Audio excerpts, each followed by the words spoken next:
E keni menduar ndonjëherë se sa fuqi ka një besim i thjeshtë?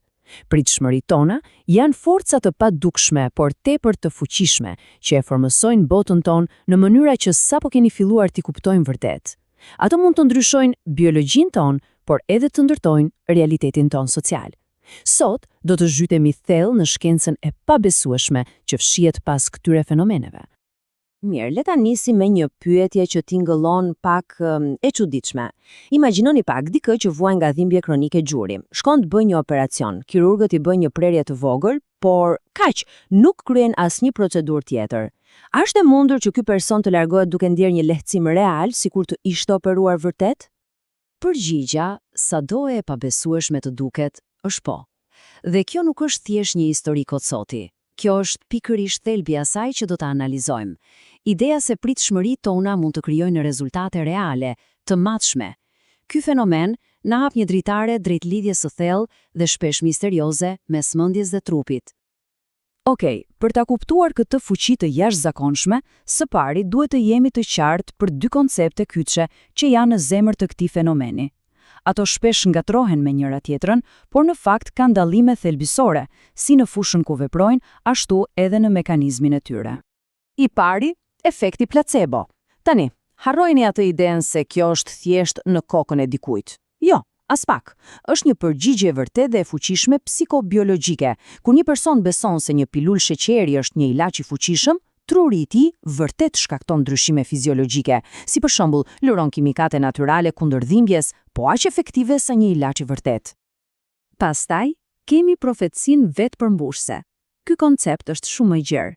Nëse efekti placebo ndryshon biologjinë tonë të brendshme, profecia vetëpërmbushse ndryshon sjelljen tonë të jashtme dhe rrjedhimisht realitetin tonë social. Një besim, qoftë i vërtet apo i rrem, nis një zinxhir veprimesh që në fund e bën atë besim të vërtet. Për shembull, nëse besoni se do të dështoni në një intervistë, nervozizmi juaj mund t'ju bëjë të performoni keq, duke e bërë kështu besimin tuaj realitet. Dhe kjo tabela këtu e përmbledh ndryshimin në mënyrë perfekte. Shikoni pak. Placebo është kryesisht mjekësor, shkakton ndryshime të brendshme, neurobiologjike dhe shpesh të menjëhershme. Nga ana tjetër, profecia vetëpërmbushëse është sociale. Ajo funksionon përmes ndryshimeve në sjellje me kalimin e kohës, duke formosur gjithçka, nga arsimi, te ekonomia e deri te marrëdhëniet tona. Mirë, tani që i kemi termat e qartë, le të futemi në debatin e nxehtë shkencor. Së pari, do të shqyrtojmë argumentin se fuqia e mendjes është e thellë, një forcë që mund të ndikojë drejt për drejt në shëndetin dhe realitetin ton.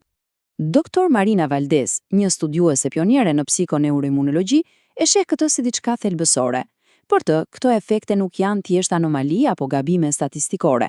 Ato janë prova se vetdia jon luan një rol aktiv në shëndetin ton, duke treguar se mendja dhe trupi nuk janë dy gjëra të ndara, por pjesë e një sistemi të vetëm, të unifikuar.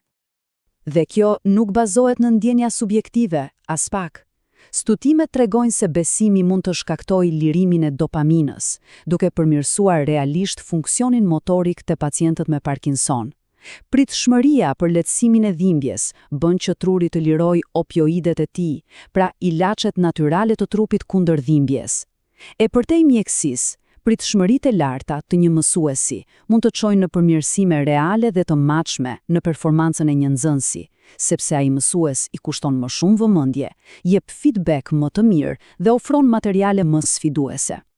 Por, sigurisht, jo të gjithë janë kaq të bindur për shtrirjen e këtyre efekteve. Tani, le të dëgjojmë zërin e skeptikut, kundër argumentin që kërkon kujdes, rigorozitet shkencor dhe na paralajmëron që të mos i egzagjerojmë këto fenomene. Dr. Richard Sterling, një studiues klinik, paraqet një perspektivë shumë më të përmbajtur. Ai argumenton se ndërsa këto efekte janë reale, ato janë të kufizuara dhe shpesh keq interpretohen. Për të, rreziku i vërtet është që të braktisim mjekësinë e bazuar në prova për teorioshse, por të paverifikuara, duke rrëshqitur kështu në territorin e rrezikshëm të pseudoshkencës. Argumenti i Dr. Sterling është i prerë. Shumë përmirësime që ne u atribuojmë placebove, në fakt janë thjesht trupi që shërohet vetë, në mënyrë natyrale. Ai thekson se placebot mund të lehtësojnë simptoma subjektive si dhimbja, por nuk ka asnjë provë që ato mund të shërojnë sëmundje serioze, si për shembull të zvogëlojnë një tumor. Dhe këtu është paralajmërimi i tij më i madh. Nëse i egzagjerojmë këto efekte, njerëzit mund të refuzojnë trajtime mjekësore që u shpëtojnë jetën, duke besuar se mendimi pozitiv është i mjaftueshëm. Pavarësisht këtij debati, parimet e pritshmërisë tashmë po përdoren shëllimisht në fusha të ndryshme. Le ta lëm pak teorinë më njanë dhe të shohim se si këto ide po zbatohen në botën reale, duke formësuar jetën tonë çdo ditë. Fusha e parë është bota me aksione të larta e sportit, ku edhe përparësia më e vogël psikologjike mund të bëjë dallimin midis fitores dhe humbjes.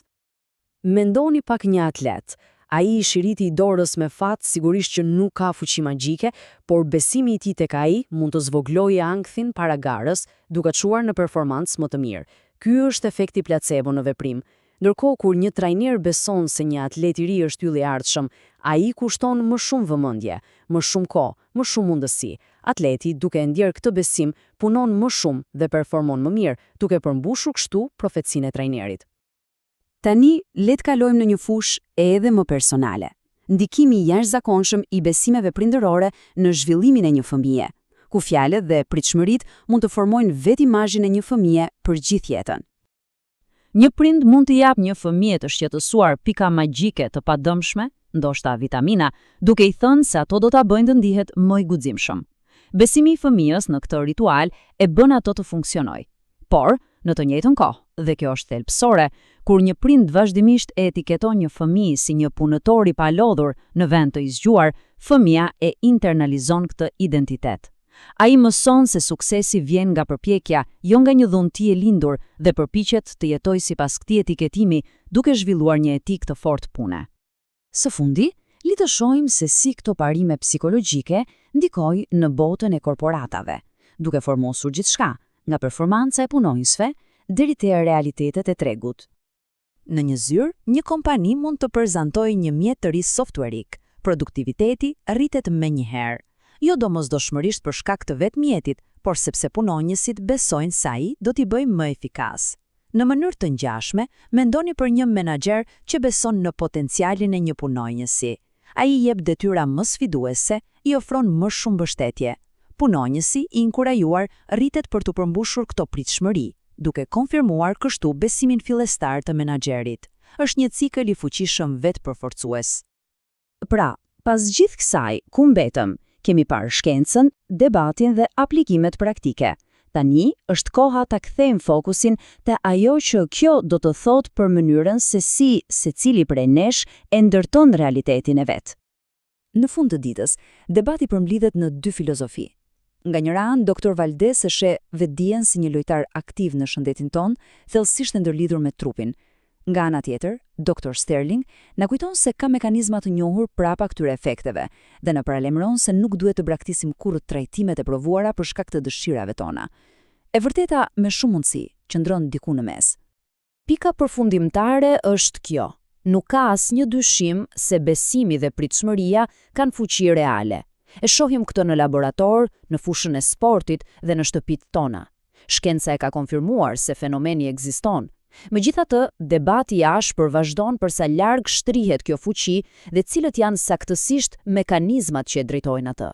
Kjo është ende një nga kufijtë më emocionues të shkencës. Dhe kjo na lë me një pyetje të fuqishme për të gjithë ne.